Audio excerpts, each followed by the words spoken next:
మద్య నిషేధం చేసి ఓట్లు అడుగుతానన్న జగన్ ఆ హామీ ఎందుకు నెరవేర్చలేదో చెప్పాలని పెద్దాపురం అసెంబ్లీ నియోజకవర్గ తెలుగుదేశం జనసేన బీజేపీ ఉమ్మడి ఎమ్మెల్యే అభ్యర్థి సిట్టింగ్ ఎమ్మెల్యే నిమ్మకాయల చినరాజప్ప ప్రశ్నించారు.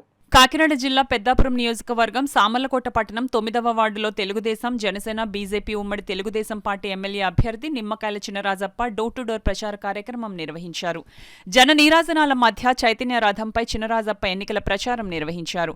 ఈ సందర్భంగా చినరాజప్ప మాట్లాడుతూ కరెంటు ఛార్జీలు తగ్గిస్తామని ఇచ్చిన హామీ అటుంచితే 9 సార్లు ఛార్జీలు పెంచి ప్రజలకు షాక్ కొట్టేలా చేశారని అన్నారు.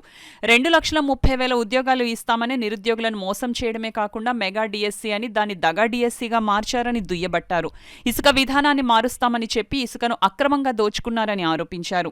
25 లక్షల ఇళ్ల నిర్మాణం చేస్తామని మాట ఇచ్చి మడమ తిప్పారని తెలిపారు. ఉద్యోగులకు సిపిఎస్ రద్దు చేస్తామని హామీ ఇచ్చి వారికి సమయానికి జీతాలు కూడా ఇచ్చే పరిస్థితి లేదని ఎద్దేవా చేశారు.